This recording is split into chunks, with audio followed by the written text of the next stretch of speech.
When Britain faced an attack on our soil in Salisbury in 2018, both Keir and I made clear at the time we thought that Jeremy Corbyn as Labour leader was wrong to prevaricate over Russia's responsibility. But we've also made clear how appalled we were by the carelessness and contempt for national security that former Conservative Prime Minister Boris Johnson showed while he was Foreign Secretary at the height of the Skripal crisis, meeting alone with an ex-KGB officer on the way back from a NATO summit on Russia, failing even to properly report it and saying he could not remember whether government business had been discussed. Our country cannot afford that kind of cavalier approach from its government, and even more so as the risks and challenges to our national security become ever more complex. In recent decades, all of us have seen the geopolitical kaleidoscope shaken and transformed as the nature of terrorism has changed and the threats to our nation have evolved. I grew up in the Cold War at the time of the Northern Ireland Troubles. Since then, we've seen the Berlin Wall come down, the Good Friday Agreement signed, and 9/11 and then 7/7 changed our world. And I recall from government the years of immense work to build a strong counter-terror response. But we've seen the threats change again since then.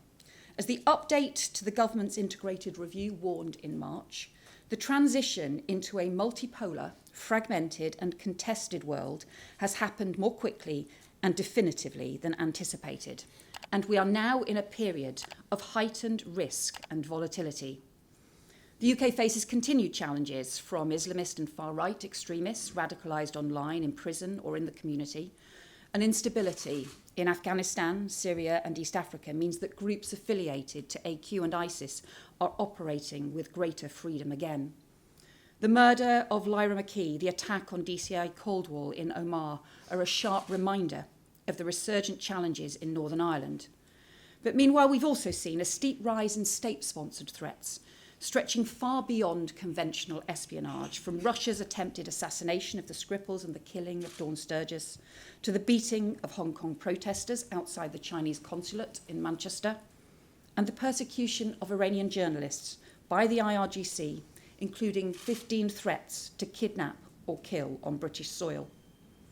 And we're seeing, too, an increasingly complex network of actors posing a risk to our national security, from private military companies like Wagner, to huge organised crime syndicates and kleptocrats, to legal groups that sell technology like Pegasus spyware, and new threats, cyber attacks, ransomware, and attempts to undermine our democracy.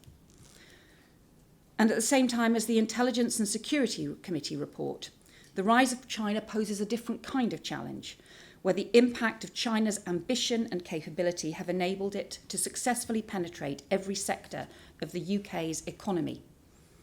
And as the integrated review has made clear, challenges and crises beyond our borders can affect our safety here at home, from the invasion of Ukraine to COVID, from the mass movement of people to climate change.